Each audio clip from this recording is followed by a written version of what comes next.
अभी कर्म पर्व आ रहे हैं। अभी क्या होता है कि महिला इसमें बढ़ चढ़ के अभी हिस्सा लेते हैं और कहीं ना कहीं जो ये कर्म पर्व है ये सीमित था, घर में सीमित था। अभी रोड पे मना रहे हैं लोग, शहर पे मना रहे हैं। साथ साथ महिला भी भागीदारी लेंगी तभी झारखंड का विकास होगा, देश का विकास होगा। तो महिलाओं को राजनीति में बढ़ चढ़ कर हिस्सा लेना चाहिए। झारखंड की जो महिला है वो कहीं ना कहीं राजनीतिक से बहुत ही कम लेना देना ये रखते हैं।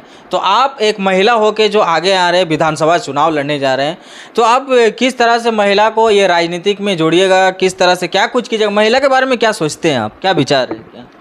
देखिए, सही बात है कि महिलाएं राजनीति में खासकर बहुत ही पीछे हैं। और पीछे होने का कारण मैं थोड़ी बहुत मैंने पता किया कि सही में मैं जो मेरे ऊपर जो हुई है मैं वो बता रही हूँ। आप देखिएगा कि हमें बताया जाता है कि आप वोट दीजिए, और ये नहीं बताया जाता है कि आप किस लिए वोट दे रहे हैं, क्यों दे रहे हैं, कुछ नहीं। बस ये छाप में वोट देना है, आप जाके दे। घर के जो पुरुष लोग बड़े बुजुर्ग रहते हैं वो बता देते हैं, वैसे ही करके आ जाते हैं। लेकिन अभी आप देखिएगा इस पार्टी में जिस तरह हमारे टाइगर जयराम महतो ने वोट की बारीकी को बताया कि किस लिए वोट देना चाहिए, क्यों देना चाहिए, तो महिलाएं भी इसमें बहुत आकर्षित हुई, वो भी जानने का कोशिश कर रही हैं। और आप देखें कि महिलाओं के पीछे होने का राजनीति में भी एक कारण है कि घर में अगर कुछ 4-5 लोग या घर के बाहर कुल्ही जो बोलते हैं या कहीं मार्केट में जो पुरुष वर्ग के बैठे हैं राजनीतिक चर्चा कर रहे हैं, या घर में ही मैं बताऊं अगर चर्चा कर रहे हैं, आप जाके थोड़ा सा भी सुन भी रहे हैं, या कोई चीज़ अगर पेपर पे वगैरह देख भी नहीं तो ईटा की ना करो जाए ना अपन काम करे, तो वो उनको मतलब साइड करने की कोशिश करते हैं, वो बताते भी नहीं है। मेरे साथ भी ऐसा हुआ है। अगर घर में किसी तरह राजनीतिक चर्चा और इसमें आपको इन्वॉल्व ही नहीं करते हैं, इसीलिए आप देखिएगा कि राजनीतिक चीज़ों में वो लोग पीछे रहते हैं। तो उनको भी ये जानना जरूरी है। आप देखिए कि सरकार महिलाओं को 50% आरक्षण दे रही है कि आप आइए विधानसभा में, लोकसभा में हो।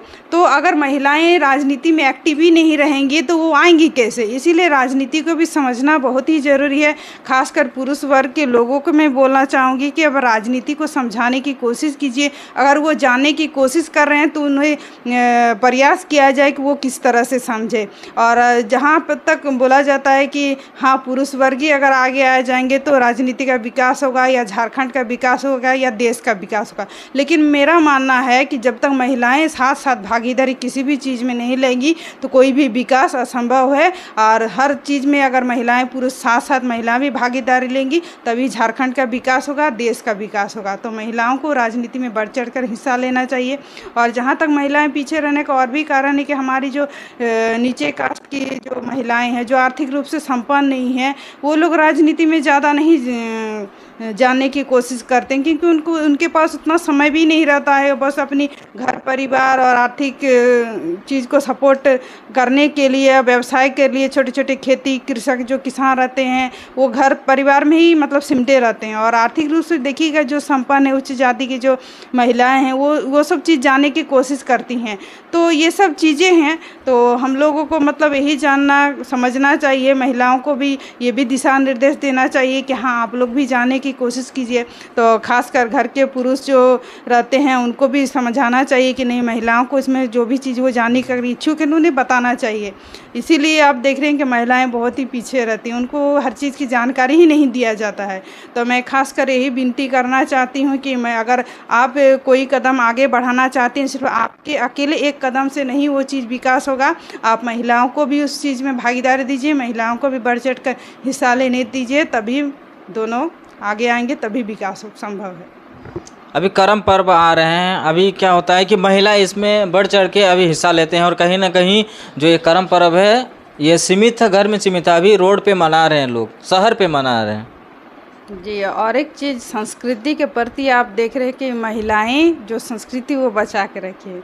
आप देख रही हैं सभ्यता संस्कृति के माध्यम से जो अब एक ट्रेडिशनल जो ड्रेस होता है, ड्रेस कोड रहता है, साड़ी में, गजरा में, माने बहुत सुंदर परिधान में। और यहाँ तक आप देखिए जो लड़के रहते हैं वो जीन्स पैंट में किसी तरह पहन के वो लोग निकल जाते हैं। तो ये चीज़ नहीं है। लेकिन हाँ महिलाएँ हैं, मैं भी मानती हूँ कि महिलाएँ संस्कृति को बचाने में बहुत ही बढ़ चढ़ के प्रयास की हैं, तभी वो संजो के रखी हैं।